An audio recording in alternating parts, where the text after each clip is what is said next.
کے اوراق آج بھی گواہ ہیں۔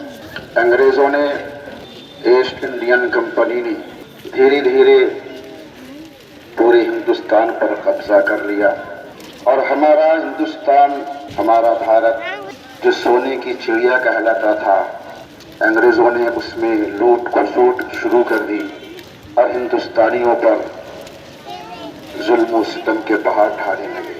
دھیرے دھیرے ہندوستانیوں کی آنکھیں کھلی اور انگریزوں کو ہندوستان سے بھگانے کے لیے جد و جہد شروع کر دی۔ ٹیپو سلطان، نواب سراج الدولہ اور لکشمی بائی بیگم حضرت محل اور بہت سارے نوابوں نے، راجاؤں نے، دیش بھکتیوں نے انگریزوں سے لوہا لیا۔ 1857 میں ہندو، مسلم، سکھ، عیسائی سب مل کر پورا عزم مصمم کیا، انگریزوں کے خلاف جنگ چھڑنی ہے۔ غدر ہوا، انگریزوں نے اس کو غدر کا نام دیا، لیکن ہم ہندوستانی اس کو ہندوستان کی آزادی کی جنگ سے تعبیر کرتے ہیں۔ اور اس دوران ہمارے ہندوستان کے نوجوانوں کا ایک علمی طبقہ پیدا ہوا، اور انہوں نے باضابطہ طور پر بھارت خالی کرو کا نعرہ لگایا، ہندوستان چھوڑو کا نعرہ لگایا۔ سبھاش چندر بوس، گاندھی جی، ابوالکلام آزاد، مولانا حسرت موہانی، سردار پٹیل جی، اشفاق اللہ خان اور بہت سارے جیاں نے ہندوستان کی آزادی کے لیے جد و جہد کی، اور ہمارے پرکھوں نے ہندوستان کو آزاد دیکھنے کے لیے اپنی جان کی بھی قربانیاں پیش کی ہیں، اور جیلوں میں بھی اپنی زندگیاں گزاری ہیں۔ بڑی بڑی مشقتیں اور بڑی بڑی پریشانیوں کا سامنا کرنا پڑا۔ گاندھی جی نے ہندوستان کو آزاد کرانے کے لیے تحریکیں چلائی، عدم تعاون کی تحریک اور اہنسا کی تحریک چلائی۔ عدم تعاون کا مطلب ہے کہ ہمیں کسی بھی طریقے سے، کسی بھی طرح انگریزوں کی مدد نہیں کرنی ہے، نہ تو انگریز کمپنی کے کسی ڈپارٹ میں ہمیں نوکری کرنی ہے، اور نہ تو ان کے بنائے گئے کپڑوں کا استعمال کرنا ہے، خریدنا ہے، اور نہ انگریزوں کی کسی چیز کو ہمیں استعمال میں لانا ہے۔ یہ عدم تعاون کا مطلب تھا، اور یہ تحریک بہت زور پکڑی۔ اور دوسرا راستہ گاندھی جی کا تھا اہنسا کا۔ اہنسا کا مطلب ہم انگریزوں کے خلاف ہتھیار نہیں اٹھائیں گے، لیکن ہم ہندوستان کی آزادی کے لیے جد و جہد کریں گے، پیچھے بھی نہیں ہٹیں گے۔ آپ کا کہنا تھا کہ ہندوستان کی آزادی کے لیے اگر جیل کی سلاخوں میں جانا پڑے، اذیتیں پہنچائی جائیں، مصیبتیں آئیں، تو مادر وطن کے لیے اف مت کہنا۔ یہ گاندھی جی کا راستہ تھا، اہنسا کا راستہ، عدم تعاون کا راستہ۔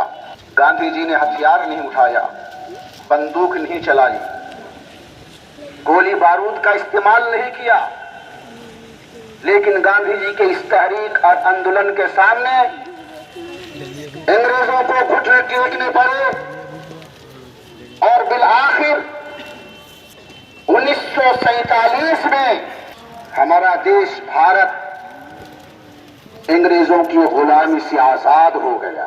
وہ کیسا ماحول رہا ہوگا، وہ کیسا سما رہا ہوگا، وہ کیا ہی خوب وقت رہا ہوگا کہ جب ہندوستان سے انگریز بھاگ رہے تھے اور ریڈیو کے ذریعے پورے ہندوستان میں، پوری دنیا میں اعلان کیا جا رہا تھا کہ آج ہندوستان آزاد ہو گیا ہے، اور دلی کے لال قلعے پر ترنگا لہرا رہا ہے۔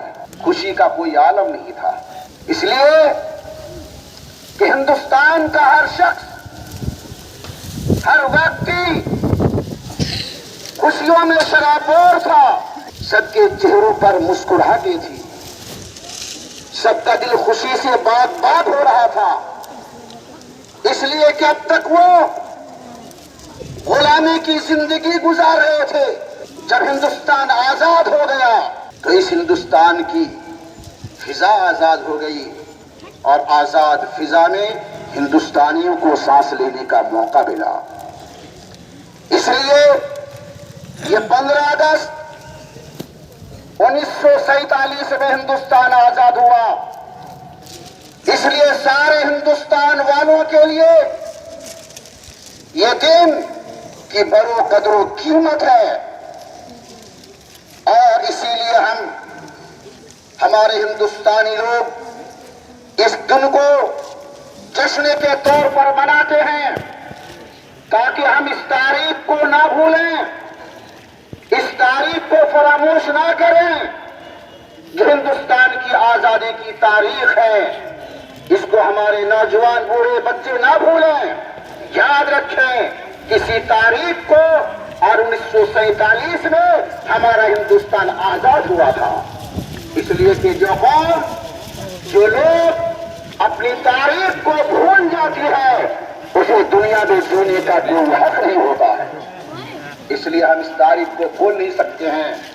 हम अपने आबा अजदाद, अपने पुरखों की कुर्बानियों को भूल नहीं सकते हैं। तो जिस तरीके से हमारे पुरखों ने, हिंदू, मुस्लिम, सिख, ईसाई, सारे लोगों ने मिलजुल कर हिंदुस्तान को आजाद किया था, हिंदुस्तान को गुलामी से मुक्त किया था, तमाम हिंदुस्तानियों पर लाजिम है कि हम अपने पुरखों के रास्ते पर चलकर हम हिंदू, मुस्लिम, सिख, ईसाई हर गांव, हर जगह, हर तौर पर, हर वक्त हिंदुस्तान की तरक्की के लिए एकजुट होकर, मुत्तहिद होकर, एक होकर हिंदुस्तान की तरक्की के लिए काम करते रहेंगे और हिंदुस्तान को ऊंचे मकाम पर पहुंचाते रहेंगे। हमें ये अहद करना है और हमें ये वादा करना है कि हमें अपने पुरखों के रास्ते पर चलना है और मेल मिलाप के साथ, इत्तेहाद के साथ हिंदुस्तान के लिए अगर जान की कुर्बानी भी देनी पड़े तो जर्रा बराबर हमें पीछे नहीं हटना है। और इसके लिए जरूरी है कि हम हिंदू, मुस्लिम, सिख, ईसाई, हर जाति के लोग, हर धर्म के लोग, हर कास्ट के लोग, हम बिल्कुल एक होकर रहें, मुत्तहिद होकर रहें। और जैसे कि कहते हैं कि एकता में बल है, वही एकता अपने अंदर होना चाहिए। और छूछात और जितनी भी चीजें हैं सबको बालाए ताक रखकर हमें मिलजुल कर हिंदुस्तान में रहना है। जरा सोचिए कि हमारा हिंदुस्तान कितना शानदार है, इसमें कोई शक नहीं। हम उस रब का शुक्रिया अदा करते हैं जिस रब ने हमें आपको हिंदुस्तान जैसी सरजमीन में पैदा फरमाया है।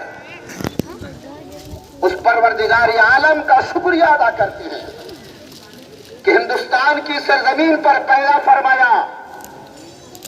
उस परवरदिगार आलम की हमद बजा लाते हैं। और ये हिंदुस्तान ऐसी सरजमीन है, हर तरह के फूल यहाँ खिलते हैं, हर तरह के फल यहाँ नजर आते हैं, हर तरफ हरियाली नजर आती है, गंगा जमुना की लहरें नजर आती हैं। आसमान की बुलंदी से बातें करने वाला हिमालय इसी सरजमीन पर है। हिंदुस्तान हमारा गुलशन है। जैसे गुलशन में हर तरह के फूल होते हैं, हर तरह के रंग के फूल होते हैं, हर तरह की खुशबू के फूल होते हैं, इसी तरह हमारा हिंदुस्तान भी पूरी दुनिया में देखो, सारी दुनिया के अंदर अगर गुलशन की हैसियत किसी को हासिल है तो हमारे हिंदुस्तान भारत को है। इसलिए कि यहाँ हिंदू भी हैं, मुसलमान भी हैं, सिख भी हैं, ईसाई भी हैं, काले भी हैं, गोरे भी हैं, नाटे भी हैं, लंबे भी हैं, हिंदी बोलने वाले भी हैं, उर्दू बोलने वाले भी हैं, अंग्रेजी बोलने वाले भी हैं, तेलुगु बोलने वाले भी हैं। हर भाषा के लोग यहाँ पर मौजूद हैं, हर कास्ट और धर्म के लोग यहाँ पर मौजूद हैं। इसलिए हम कहते हैं हमारा हिंदुस्तान गुलशन है।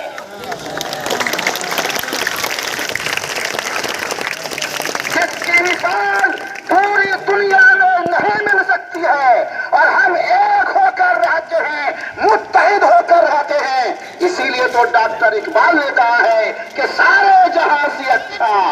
ہندوستان